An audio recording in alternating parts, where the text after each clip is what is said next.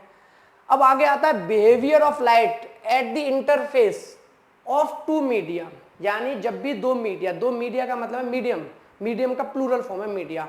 तो ये कह रहा है कि जब भी लाइट किसी भी सरफेस पे पड़ेगी तो वहां पर उसका क्या बिहेवियर होगा। Behaviour of light at the interface of two media, यानी टू मीडिया के इंटरफेस पे ऐसे समझ लो कि जैसे ऊपर मान लो ये तो एयर है, ऊपर क्या है एयर है, और नीचे आप देख पा रहे हो उन्होंने ग्लास का पीस रख दिया, ग्लास स्लैब रख दी, क्या रख दिया ग्लास पीस रख दिया या स्लैब कह लो। अब इन्होंने यहाँ ग्लास पीस रख दिया, ऊपर एयर है, तो भाई जब एयर लाइट है, अब लाइट ये तो देख नहीं रही एयर है ग्लास है, अब लाइट यहाँ पे आ रही है तो लाइट तो मेरे पे भी पड़ रही है, लाइट एयर में भी चल रही है, लाइट इस बोर्ड पे भी पड़ रही है, तो मीडियम तो अलग अलग है, जैसे ये तो एयर है लेकिन इस बोर्ड पर मीडियम चेंज हो रहा है, तो सेम यहाँ हो रहा है कि लाइट एयर में है और किसी एक मीडियम पर पड़ रही है। तो वही कह रहे हैं कि क्या बिहेवियर होता है। देखो ये सारी बातें जो हम शुरू में इंट्रोडक्शन कर रहे हैं ना, ये सब कुछ आप 10th में पढ़ चुके हो। अगर आपने 10th में लाइट चैप्टर बहुत अच्छे से पढ़ा है तो आपको सब कुछ पता है, इंसिडेंट रिफ्लेक्शन, लेकिन फिर से रिवाइज करा रहा हूं अगर आपने 10th नहीं पढ़ी है या फिर भूल गए हो, पढ़ी तो थी। ठीक है, तो क्या बिहेवियर होता है। अब हमें पता है जब भी लाइट किसी सरफेस पे पड़ेगी तो दो काम होंगे, या तो रिफ्लेक्ट कर जाएगी, जैसे कोई दीवार है लाइट आई टकरा के वापस जाएगी, तो या तो रिफ्लेक्ट कर जाएगी या फिर रिफ्रैक्ट कर जाएगी। रिफ्रैक्ट कब करेगी कि अगर आपका जो ऑब्जेक्ट है वो ओपेक ना होके ट्रांसपेरेंट हो, या ट्रांसल्यूसेंट हो। अगर ओपेक, ओपेक मतलब क्या कि बिल्कुल आर पार लाइट ना जा सके। अगर ओपेक हुआ जैसे दीवार होती है तो लाइट दीवार में पड़ती है, लौट जाती है।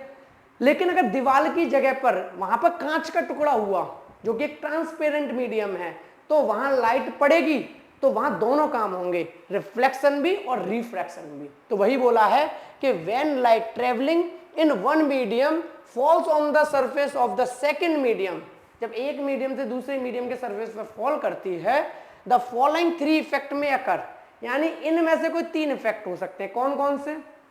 नंबर 1, या तो वहां पर होगा a part of light, incident light is turned back to the first medium, this is called reflection of light. अब ये तो बताने की जरूरत नहीं ना इंसिडेंट रे कौन सी होती है, रिफ्लेक्टेड रे। भाई इतना तो ये तो 7th क्लास में ही पढ़ लिया, 8th क्लास के बच्चों की क्लास में भी है कि इंसिडेंट रे वो लाइट रे होती है जो कि ऑब्जेक्ट की तरफ जाती है, रिफ्लेक्टेड रे वो रे लाइट होती है जो कि टकरा के आती है, नॉर्मल वो लाइट होती है जो प्लेन से परपेंडिकुलर खींची जाती है। तो इंसिडेंट रे, नॉर्मल और रिफ्लेक्टेड रे, इनको नहीं बताऊंगा अभी। क्लियर है? और जरूरत पड़ रही हो बताने की तो कमेंट कर देना कि नहीं ये भी बता दो, ठीक है। तो अ पार्ट ऑफ इंसिडेंट लाइट अगर टर्न बैक करेगी या तो भाई रिफ्लेक्शन कहलाएगा। अ part of incident light is transmitted into the second medium, ये रिफ्रैक्शन कहलाएगा कि भैया ट्रांसमिट करके उसमें पार निकल गई। और तीसरा, the remaining third part of light energy is absorbed by the second medium, this is called absorption of light. या फिर क्या होगा, ना तो लाइट किसी से टकरा के वापस जाएगी, ना किसी में लाइट घुस के पार निकल जाएगी, बाकायदा लाइट एब्जॉर्ब हो जाएगी। कुछ ऐसी चीजें होती हैं जो एब्जॉर्ब कर लेती है लाइट को, तो वही बोला है। तो भाई लाइट जब भी किसी सरफेस पे पड़ेगी तो 3 में से एक काम होगा, या तो रिफ्लेक्शन यानी टकरा के आएगी, या तो रिफ्रैक्शन टकरा के निकल जाएगी, या तो एब्जॉर्प्शन। ठीक है भाई, आगे बढ़ते हैं। अब आगे बोला गया लॉज ऑफ रिफ्लेक्शन, सिर्फ रिमाइंड करा रहा हूं, पहले से आपको पता है laws of reflection. Laws of reflection क्या कहते थे कि जो इंसिडेंट रे होती है, रिफ्लेक्टेड रे होती है, नॉर्मल होती है, all lie in the same plane. इसका मीनिंग क्या होता था all lie in the same plane? जैसे समझ लो अगर ये प्लेन है, एक बोर्ड प्लेन हो गया, एक प्लेन ये वाला मान लो हॉरिजॉन्टल प्लेन हो गया, तो कहने का अर्थ इस बात का ये होता है कि अगर इंसिडेंट रे इस बोर्ड पर आई, इंसिडेंट रे इस बोर्ड पर आई तो रिफ्लेक्टेड रे भी इसी बोर्ड से जाएगी और नॉर्मल भी इसी बोर्ड पे बनेगी। तो बोलेंगे incident ray, reflected ray and normal all lie in the same plane, यानी कि बोर्ड। और अगर लाइट आई इस वाले सरफेस पे जिसकी हम बात कर रहे हैं हॉरिजॉन्टल सरफेस, तो इंसिडेंट रे मान लो ये आई और रिफ्लेक्टेड रे ऐसे गई, तो इस प्लेन की बात हो रही है। भैया बोर्ड पे तो कुछ नहीं हो रहा, इंसिडेंट रे यहां से आई तो इस प्लेन पे आई और यहां से टकरा के यहां गई, रिफ्लेक्टेड, और नॉर्मल यहां बनी। तो बोलेंगे incident ray, reflected ray and normal all lie in the same plane. तो फर्स्ट वाले केस में प्लेन क्या था, vertical, incident ray, reflected ray and normal all lie in the same plane, यानी वर्टिकल प्लेन। जब हॉरिजॉन्टल है तो incident ray, reflected ray and normal all lie in the same plane, horizontal plane. Clear है? तो ये एक था law of reflection. दूसरा क्या था? दूसरा लॉ ये था कि angle of incidence angle of reflection की इक्वल होता है। जैसे यहां बना हुआ है कि मान लो इंसिडेंट रे आई तो इंसिडेंट रे टकराती थी तो वहां पे एक नॉर्मल बनता था, ये तो आपको याद ही होगा। नॉर्मल किसके होता है? इस सरफेस के, यानी इस सरफेस से परपेंडिकुलर होता है। इस नॉर्मल को ना तो इंसिडेंट रे से कोई मतलब, ना इस नॉर्मल को रिफ्लेक्टेड रे से कोई मतलब। इस नॉर्मल को मतलब है सिर्फ इस पॉइंट से। इंसिडेंट रे यहां टकराई तो जिस पॉइंट पर टकराई वहां से वो 90 डिग्री के एंगल पर खड़ा हो जाता है। किससे 90 डिग्री एंगल? सरफेस से। तो इंसिडेंट रे और नॉर्मल के बीच का एंगल कहलाता है एंगल ऑफ इंसिडेंस, और रिफ्लेक्टेड रे एंड नॉर्मल के बीच का कहलाता है एंगल ऑफ रिफ्रैक्शन। तो angle of incidence is always equal to the, या फिर अगर ऐसे नहीं बनाना डायग्राम तो ऐसे बना लो। आपने 10th में ऐसे पढ़ा होगा, ये प्लेन मिरर है मान लो, ठीक है, ये वर्टिकल, इन्होंने हॉरिजॉन्टल रख दिया, हम वर्टिकल रख दे रहे हैं। मान लो प्लेन मिरर है, रे आई, तो जब रे आई तो इसका नाम क्या है? Incident ray. जैसा कि मैंने नाम बताया, क्या है? Incident ray. तो जब जिस पॉइंट पर टकराती है, जो रे होती है वो जिस पॉइंट पर टकराती है, तो इस पॉइंट को बोला जाता है पॉइंट ऑफ इंसिडेंस। क्या बोला जाता है? Point of incidence. अब पॉइंट ऑफ इंसिडेंस, तो मैंने क्या बोला? इंसिडेंट रे से नॉर्मल को कोई मतलब नहीं होता। जो पॉइंट ऑफ इंसिडेंस है वो इस प्लेन के परपेंडिकुलर जाता है बस, यानी इस प्लेन से 90 बनता है। उसे कोई मतलब नहीं है कि इंसिडेंट रे आई। अगर इंसिडेंट रे यहां से आई होती इस पॉइंट पे तो भी नॉर्मल यही होता। इंसिडेंट रे यहां से आई होती इस पॉइंट पे तो भी नॉर्मल यही होता। नॉर्मल को कोई मतलब नहीं है, नॉर्मल को तो बस पॉइंट ऑफ इंसिडेंस से मतलब है। तो समझ रहे हो ना, यहां से इंसिडेंट रे आएगी उसके लिए भी नॉर्मल ये, यहां से इंसिडेंट रे आएगी उसके लिए भी नॉर्मल ये, यानी जब तक ये पॉइंट नहीं बदलेगा इंसिडेंट रे का तब तक नॉर्मल नहीं बदलेगा। तो नॉर्मल किसी नॉर्मल और इंसिडेंट रे के बीच का एंगल क्या होता है? Angle of incidence. तो हमने बोला कि angle of incidence is always equal to the angle of refraction, यानी रिफ्रैक्टेड रे को इस तरीके, रिफ्लेक्टेड रे को, सॉरी, तो रिफ्लेक्टेड रे को इस तरीके से जाना पड़ेगा कि अगर ये 30 डिग्री का बना है तो ये भी 30 डिग्री का ही बनेगा, यानी angle of incidence is always equal to the angle of reflection. Clear है? तो ये वाली बात होगी आपकी लॉज ऑफ रिफ्लेक्शन की। क्लियर है? नोट करना हो नोट कर लेना, लिखा हुआ है। नेक्स्ट आगे स्फेरिकल मिरर्स। देखो जब हमने 10th में भी स्टडी की थी वहां रिफ्लेक्शन भी पढ़ा था, लॉज ऑफ रिफ्लेक्शन भी पढ़ा था, वहां हमने पढ़ा था प्लेन मिरर और स्फेरिकल मिरर दोनों पढ़े थे, आपको याद हो तो। स्फेरिकल मिरर क्या होते थे मैं बता देता हूँ। स्फेरिकल मिरर का मीनिंग होता है किसी भी एक स्फीयर है, हॉलो स्फीयर है, इसमें से एक हिस्सा काट लिया, तोड़ दिया, अगर ये हिस्सा तोड़ दिया तो अब भाई ये अलग हो जाएगा, तो ये अलग हो गया, तो इस मिरर का नाम होता था स्फेरिकल मिरर। क्या होता था? Spherical mirror. या फिर इसको एक और नाम से बोला जाता था कर्व्ड मिरर। क्या बोला जाता था? कर्व्ड मिरर, क्योंकि ये कर्व की फॉर्म में है तो कर्व्ड मिरर बोला जाता था। अब मैं अगर आपसे पूछूं कि ये कौन सा मिरर है, यानी कि स्फेरिकल मिरर में भी कौन सा मिरर है, कॉनकेव या कॉन्वेक्स, तो क्या बोलोगे आप? कुछ बच्चे बोलेंगे कॉनकेव, कुछ बोलेंगे कॉन्वेक्स। तो याद रखना जब तक आपको ये ना पता चले इसका बैक पार्ट कौन सा है, या फिर ये ना पता चले कि इसका रिफ्लेक्टिंग पार्ट कौन सा है, नहीं रिफ्लेक्शन कहाँ होगा, तब तक डिसाइड मत करना ये कॉनकेव मिरर है या कॉन्वेक्स मिरर है। तब तक बोलो सिर्फ एक स्फेरिकल मिरर है, हमें नहीं पता कौन सा मिरर है। क्यों? तुम बोलोगे कॉनकेव, लो मैं पॉलिश कर दूंगा इस साइड, तुम बोलोगे कॉनकेव, मैंने पॉलिश कर दी इस साइड, अब रिफ्लेक्टिंग सरफेस हो गया ये, अब रिफ्लेक्टिंग सरफेस ये हो गया, तो ये क्या बन गया? Convex mirror. क्या बन गया? Convex mirror. तुमने तो बोला था कॉनकेव, और मान लो कि मैंने एक मिरर बनाया ये वाला, क्या बनाया? ये वाला बनाया। अब किसी ने कहा ये कॉन्वेक्स मिरर है, क्या है? Convex mirror. तो ये लो मैं बैक पार्ट इस तरीके से कर दूंगा, तुमने बोला ना कॉन्वेक्स मिरर, अब बोलो कहां है ये कॉन्वेक्स मिरर? अब तो ये कॉनकेव बन गया क्योंकि पॉलिश पीछे हो गई, भाई ये कॉनकेव मिरर बन गया क्योंकि रिफ्लेक्टिंग वाला पार्ट तो अब इसका ये वाला हो गया अंदर वाला।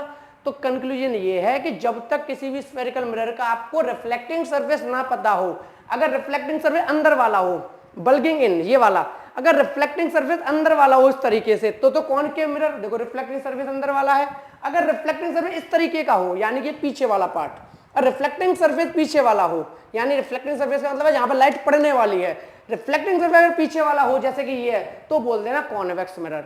तो कंक्लूजन निकला कि स्फेरिकल मिरर हमारे दो टाइप के होते हैं, एक कॉनकेव मिरर और एक हमारा कॉन्वेक्स मिरर। एक कॉनकेव मिरर, एक हमारा कॉन्वेक्स मिरर, और ये वाली बात आप 10th में भी पढ़ चुके हो।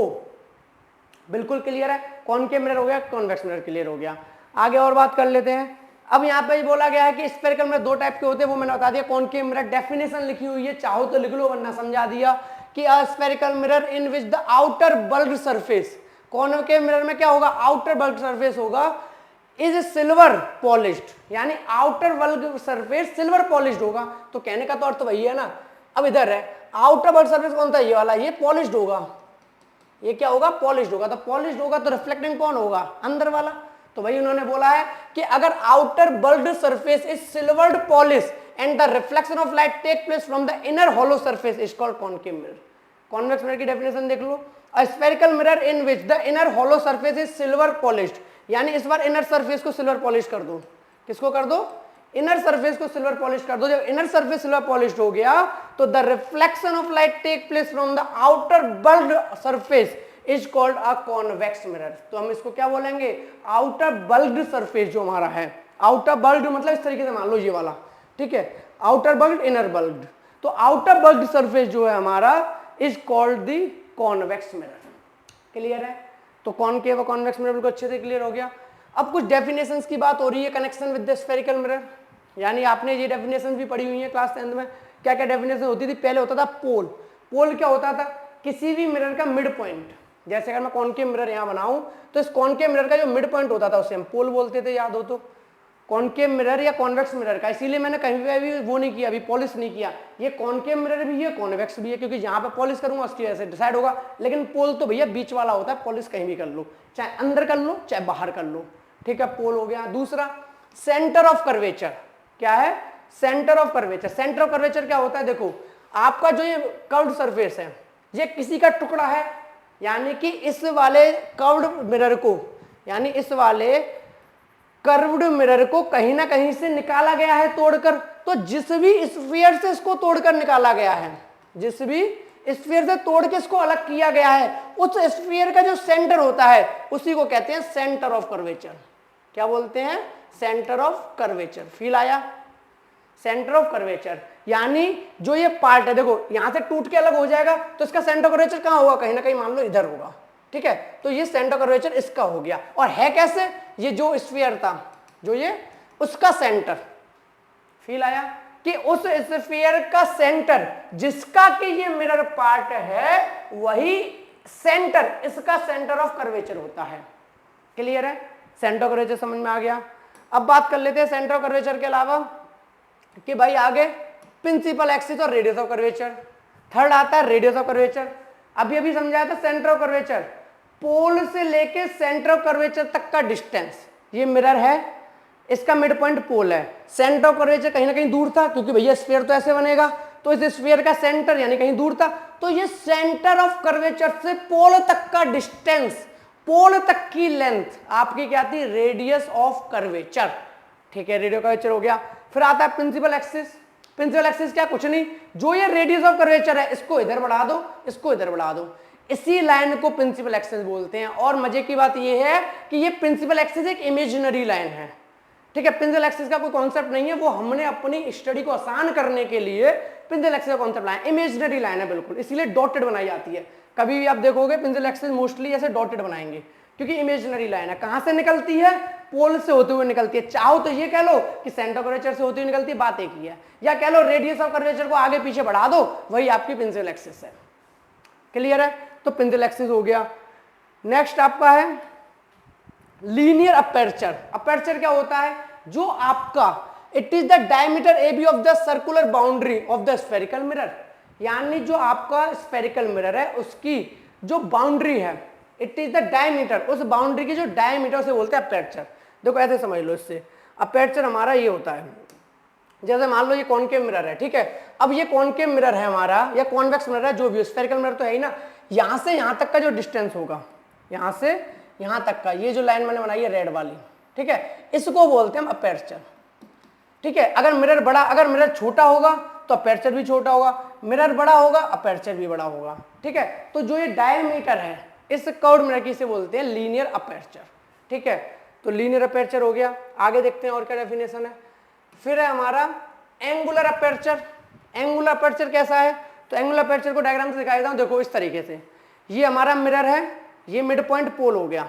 मिड पॉइंट क्या हो गया? पोल हो गया। पोल की बात हो चुकी, अपर्चर की बात हो चुकी। देखो ये क्या है? अपर्चर, तो ये बन गया अपर्चर।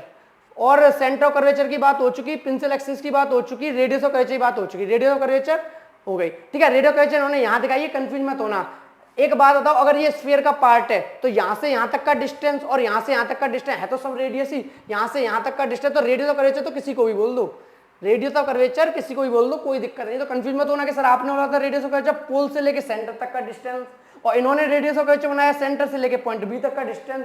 तो मेरे भाई सेंटर से लेके चाहे पॉइंट पी तक जाओ, चाहे सेंटर से लेके पॉइंट बी तक जाओ, रहेगा तो इस स्फीयर का रेडियस ही, तो वही रेडियस रेडियस कर्वेचर, क्योंकि डिस्टेंस सेम है, तो कंफ्यूज नहीं होना। रेडियस कर्वेचर हो गया। अब रही बात किसकी? एंगुलर जो था अपन का एंगुलर अपर्चर। एंगुलर अपर्चर ही एंगल होता है। एंगुलर अपर्चर क्या होता है? हमारे एंगल होता है, जो कि ए सी बी एंगल बनेगा, ठीक है, ये वाला एंगल। तो वही वहां पे हमने समझाया हुआ है कि it is the angle ACB subtended by the boundary of the spherical mirror at the centre of curvature C।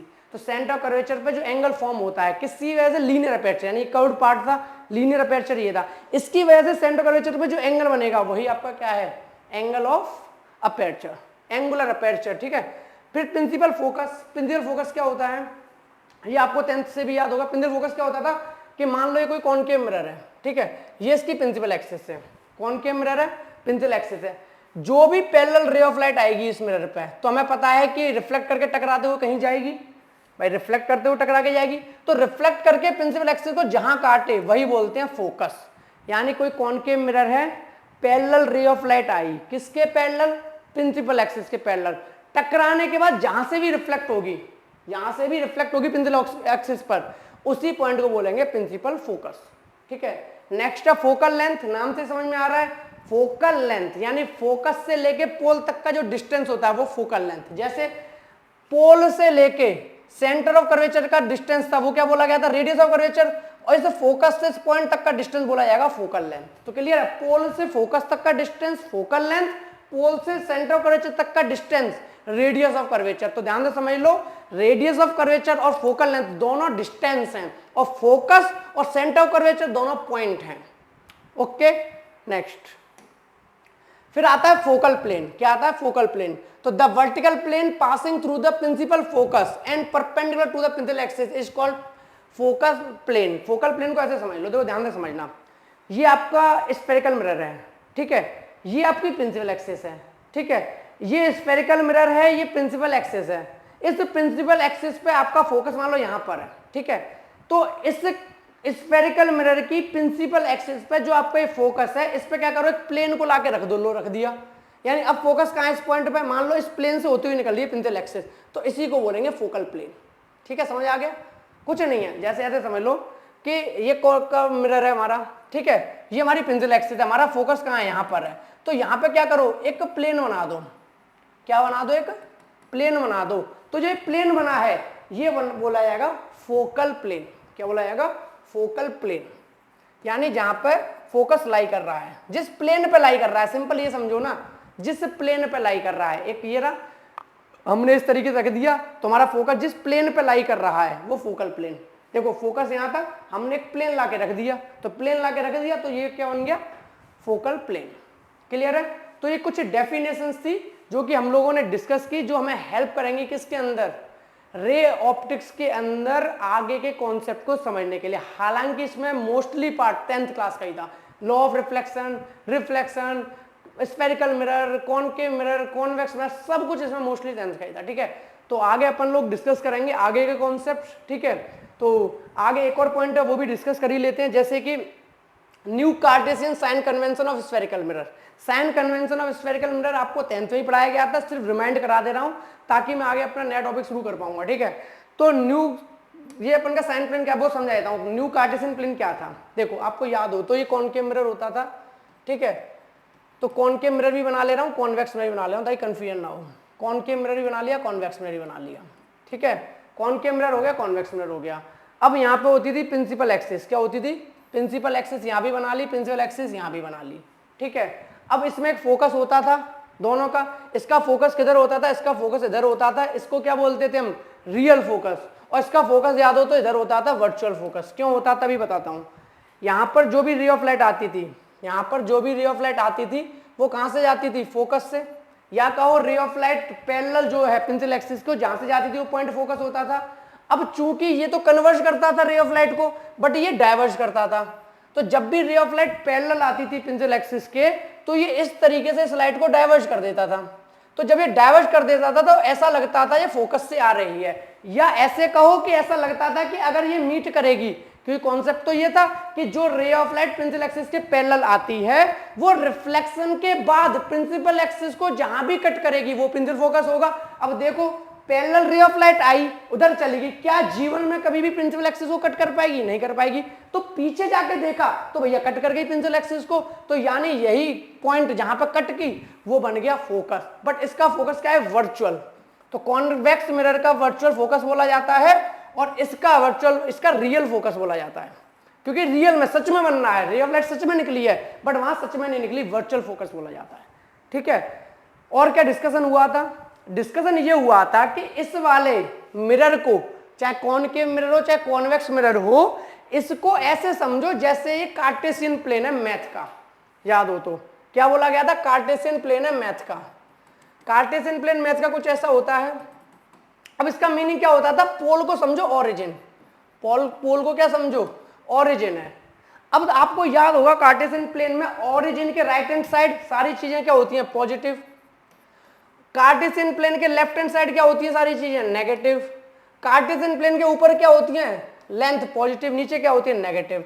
तो उन्होंने कहा इसी चीज को फॉलो करना, अगर लेंथ मेजर करनी पड़े इधर पॉजिटिव, लेंथ इधर मेजर करनी पड़े नेगेटिव, लेंथ ऊपर मेजर करनी पड़े पॉजिटिव, लेंथ नीचे मेजर करनी पड़े नेगेटिव, सेम यहां पे लग जाएगा, इधर लेंथ पॉजिटिव। अब देखो ध्यान से समझना, फोकल लेंथ, अब इसकी फोकल लेंथ कहां होगी, पोल से लेके फोकस तक का डिस्टेंस, पोल से लेके फोकस तक का डिस्टेंस। अब कार्टेशियन प्लेन के लेफ्ट में आ रहे हो, कार्टेशियन प्लेन के लेफ्ट में आने पे क्या होता है, नेगेटिव होता है। कार्टेशियन प्लेन के लेफ्ट में आने पे क्या होता है, नेगेटिव। तो आपको यहां रखना है याद कि कॉनकेव मिरर का जो फोकस होता है वो नेगेटिव रखा जाता था। जैसे एफ इक्वल टू जब भी बोला जाता था -10 मीटर। क्लियर है? क्यों? क्योंकि पोल से लेके फोकस तक का डिस्टेंस मेजर करोगे फोकल लेंथ के लिए, और ये क्या है, नेगेटिव। लेकिन अगर कॉन्वेक्स मिरर में वही बात करो, पोल से लेके फोकस तक का डिस्टेंस, पोल से लेके फोकस तक का डिस्टेंस फोकल लेंथ, और आप देख रहे हो कि डिस्टेंस मेजर किधर हो रहा है, राइट हैंड साइड, यानी पॉजिटिव। तो कंक्लूजन निकला कि इसका फोकस नेगेटिव, इसका फोकस पॉजिटिव। तो इसे बोलते हैं कार्टेशियन प्लेन के साइन कन्वेंशन, यानी कि अपन को इनके कन्वेंशन के हिसाब से साइन लेना है। ठीक है, अब याद करो हमेशा बोला गया था ऑब्जेक्ट लेफ्ट में रखना, ये भी कन्वेंशन था। ऐसा नहीं है ऑब्जेक्ट राइट में रखोगे तो चेहरा नहीं दिखेगा, अच्छा यहां से देखूंगा तो बढ़िया चेहरा दिखेगा, यहां से देखूंगा तो नहीं दिखेगा। भाई ये क्या लॉजिक है? मैं चाहे लेफ्ट से देखूं अपने आप को, चाहे राइट से देखूं, मेरा चेहरा दिखना चाहिए ना, दिखेगा। लेकिन हमने कन्वेंशन में क्या माना, नहीं, ऑब्जेक्ट को लेफ्ट में ही रखो, कन्वेंशन है प्योर। बिल्कुल ऐसा कॉन्सेप्ट नहीं है कि राइट में अगर देखोगे तो चेहरा नहीं बनेगा। भाई क्यों नहीं बनेगा चेहरा? बिल्कुल बनेगा। तो ऑब्जेक्ट लेफ्ट में रखा जाएगा, तो देखो इधर अगर ऑब्जेक्ट को लेफ्ट में रखा जाएगा, ऐसा ये कह रहा है कन्वेंशन के हिसाब से, तो जब ऑब्जेक्ट लेफ्ट में ही रखा जाएगा तो दोनों के लिए ऑब्जेक्ट डिस्टेंस क्या हो जाएगा, नेगेटिव। क्लियर? अब रही बात इमेज की, अगर इमेज बने लेफ्ट हैंड साइड में तो कह देना नेगेटिव इमेज, अगर इधर बने तो कह देना डिस्टेंस इमेज का पॉजिटिव, इधर अगर इधर बने तो डिस्टेंस पॉजिटिव, इधर बने तो नेगेटिव। तो ये कार्टेशियन प्लेन के साइन कन्वेंशन थे। अब एक और बात हो गई, देखो फोकस, फोकल लेंथ की बात हो गई, ठीक है, और किसकी बात हो गई, ऑब्जेक्ट की बात हो गई, दोनों के लिए ऑब्जेक्ट नेगेटिव। इमेज की बात मैं इसलिए छोड़ रहा हूं क्योंकि डिपेंड करेगी, अगर इमेज इधर बनी तो इमेज डिस्टेंस नेगेटिव, इमेज पीछे बनी तो इमेज डिस्टेंस पॉजिटिव। ठीक है, अब एक आपका बचा क्या, ऑब्जेक्ट की हाइट और इमेज की हाइट। तो याद रखना, अगर ऑब्जेक्ट ऊपर की तरफ खड़ा हो प्रिंसिपल एक्सिस से तो इसकी हाइट क्या आएगी, पॉजिटिव, क्योंकि देखो ना कार्टेशियन प्लेन में ऊपर क्या होता है, पॉजिटिव। अगर इमेज आपकी कहां बन जाए, देखो ऑब्जेक्ट तो कभी भी उल्टा बन नहीं सकता, क्योंकि ऑब्जेक्ट तो हमेशा ही प्रिंसिपल एक्सिस के ऊपर रखा जाता है। तो मैं क्या कह सकता हूं, ऑब्जेक्ट की हाइट तो हमेशा पॉजिटिव। अब रही बात इमेज की, अगर इमेज बन गई उल्टी नीचे की तरफ प्रिंसिपल एक्सिस से, तो नीचे की तरफ का डिस्टेंस क्या होता है, देखो नेगेटिव। तो इमेज का डिस्टेंस क्या कहलाएगा, नेगेटिव, यानी इमेज बनेगी नेगेटिव। तो ये साइन कन्वेंशन आपको आने चाहिए, और मैं उम्मीद करता हूं कि ये आपको 10th से याद थे, बस मैंने जल्दी से रिवाइज कराया है। अब आपको सब कुछ याद आ गया होगा 10th का किस तरीके से साइन कन्वेंशन वर्क करता था। बिल्कुल क्लियर है? तो ये सारी बातें थी आपकी साइन कन्वेंशन की, बिल्कुल क्लियर है। तो ये यहाँ पे इन्होंने डायग्राम भी बना दिया, वो डायग्राम को देख लो बस समझ में आ। ये कोई मिरर है, ऑब्जेक्ट ऑन लेफ्ट, ये इंसिडेंट लाइट इधर से आएगी, हाइट डाउनवर्ड होगी तो negative, height downward negative, height upward positive, object on length negative, distance along incident light positive. बस इधर वाले डिस्टेंस पॉजिटिव, इधर वाले डिस्टेंस नेगेटिव, ऊपर वाले डिस्टेंस पॉजिटिव, नीचे वाले डिस्टेंस नेगेटिव। और कौन है यहां पर रेफरेंस, ये रेफरेंस है प्रिंसिपल एक्सिस, यानी प्रिंसिपल एक्सिस के ऊपर तो पॉजिटिव, प्रिंसिपल एक्सिस के नीचे तो नेगेटिव, पोल के लेफ्ट में तो नेगेटिव, पोल के राइट में तो पॉजिटिव। आई होप आपको वापस से याद आ गई होंगी सारी चीजें, बिल्कुल क्लियर है। फिर भी अगर कोई डाउट रह गया हो तो कमेंट सेक्शन में कमेंट करके जरूर बताना, फिर अपन आगे अपना नया टॉपिक, नया कॉन्सेप्ट शुरू करेंगे। ठीक है, मिलते हैं फिर अपन नेक्स्ट वीडियो में। Thank you so much.